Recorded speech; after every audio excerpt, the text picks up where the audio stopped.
Khammam Lok Sabha BJP అభ్యర్థిగా తాండ్రా వినోద్ రావును ప్రకటించడంపై ఆ పార్టీ నేతలు అసంతృప్తి వ్యక్తం చేస్తున్నారు. సీనియర్ లీడర్లు గల్లా సత్యనారాయణ, రంగా కిరణ్, ఈవీ రమేష్, శ్రీధర్ రెడ్డి, గోంగూర వెంకటేశ్వర్లు వినోద్ రావు టికెట్ ఆశించారు.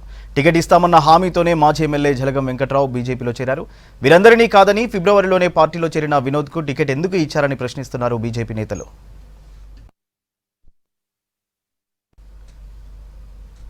ఖమ్మంలో బీజేపీ అసంతృప్తిపై మరిన్ని డీటెయిల్స్ కదిర్ అందిస్తారు. కదిర్, ఖమ్మం బీజేపీలో అసంతృప్తికి కారణం ఏంటి? Khammam BJP MP ticket Tandra Vinod రావుకు ఇవ్వడంతో ఇక్కడ అసంతృప్తి చాలా భగ్గుమన్నట్టుగా తెలుస్తూ ఉంది. ఎందుకంటే సుదీర్ఘకాలంగా బీజేపీని నమ్ముకొని బీజేపీ కోసం పనిచేస్తున్న అనేక మంది నాయకులు, కార్యకర్తలు అందరూ కూడా లోకల్లో ఉన్న నాయకులకు మాత్రమే టికెట్ వస్తుందని చెప్పేసి భావించారు. ఈ నేపథ్యంలో తాండ్రా వినోద్ రావు ఖమ్మం జిల్లాలో ఎటువంటి సంబంధం లేకుండా ఇక్కడ పాల్వంచలో పుట్టారు అని చెప్పేసి, వాళ్ళ పూర్వీకులు అక్కడ ఉన్నారని చెప్పేసి ఆ నేపథ్యాన్ని దృష్టిలో ఉంచుకొని బీజేపీ పార్టీ అతనికి టికెట్ కేటాయించడం జరిగింది. మాజీ ముఖ్యమంత్రి కుమారుడైన జలగం వెంకట్రావు పార్టీలో చేరటం, అదేవిధంగా అతనికే టికెట్ వస్తుందని చెప్పేసి అందరు భావించారు.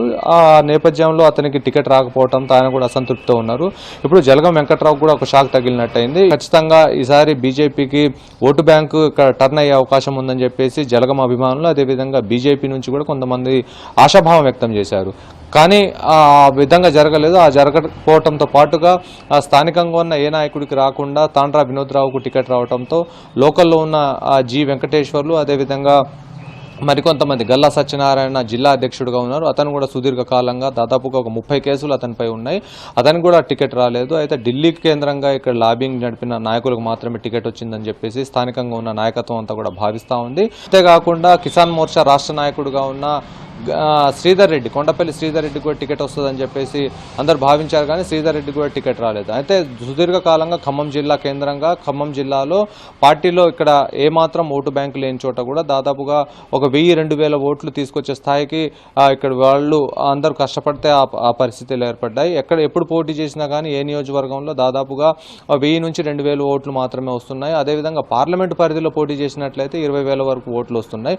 అయితే ఈ క్రమంలో వీళ్ళ పోరాటాన్ని గుర్తించిన ప్రజలు, వీళ్ళకు అనేక రకాల ధర్నాలు, అదేవిధంగా ప్రజా పోరాటాలు గమనించిన వీళ్ళంతా కూడా ఖచ్చితంగా ఈసారి బీజేపీ పార్టీకి కొంత ఓటు బ్యాంకు టర్న్ అయ్యే అవకాశం ఉందని చెప్పేసి స్థానికంగా ఉన్న నాయకత్వం భావించింది. టికెట్ ఇచ్చే విషయంలోకి వచ్చేసరికి వెనకడుగు వేసింది. ఎవరి దగ్గర అయితే డబ్బులు ఉన్నాయో, ఎవరైతే లాబీలు చేస్తున్నారో వాళ్ళకు మాత్రమే డబ్బులుకి అమ్ముడుపోయే విధంగా ఇక్కడ టికెట్లు ఇచ్చారని చెప్పేసి లోకల్ నాయకత్వం అంతా కూడా భావిస్తూ ఉంది. తాండ్రా వినోద్ రావుకు టికెట్ ప్రకటించిన తర్వాత కూడా ఇప్పుడు మనం ప్రస్తుతం బీజేపీ కార్యాలయంలో ఉన్న బీజేపీ కార్యాలయంలో కూడా ఎటువంటి సంబరాలు జరగటం లేదు. కనీసం ఎవరు కూడా హర్షం వ్యక్తం చేయట్లేదు. కనీసం ఒక ప్రెస్ నోట్ కూడా రిలీజ్ చేయలేదు. అంటే దీన్ని బట్టి ఏమర్థమవుతా ఉంది అంటే బీజేపీ లోకల్ నాయకత్వం అంతా కూడా చాలా అసమ్మతి గళం వినిపిస్తూ ఉంది. ఇప్పటికే నిరుత్సాహంగా ఉన్న నాయకత్వం అంతా కూడా ఇంకా మరింత నిరుత్సాహపడే అవకాశం కనిపిస్తూ ఉంది. ప్రధానంగా చూస్తే తాండ్రా వినోద్ రావు ఎవరైతే ఉన్నారో అతనికి లోకల్ సంబంధించిన టర్మ్స్ ఎక్కడా లేవు. లోకల్ సంబంధించిన నాయకులతో కానివ్వండి, లోకల్ ప్రజలతో ఎక్కడ కనీస పరిచయాలు లేకపోవడంతో ఇక్కడ లోకల్ ఉన్న నాయకత్వం మళ్ళీ తాండ్రా వినోద్ రావు ఇక్కడ పారాషూట్ లీడర్గా వచ్చారు, ఆయన గెలిపించాలని చెప్పేసి ఏ నోటితో మేము చెప్పాలి అని చెప్పేసి బీజేపీ నాయకులందరూ కూడా పశ్చాత్తాపడుతున్న పరిస్థితి కనిపిస్తా ఉంది. ఇది మొత్తంగా తాండ్రా వినోద్ రావుకు టికెట్ కేటాయించడం పట్ల ఉన్న పరిస్థితి. వీడియో జర్నలిస్ట్ హర్షత్తో ఖదీర్, V6 న్యూస్, ఖమ్మం.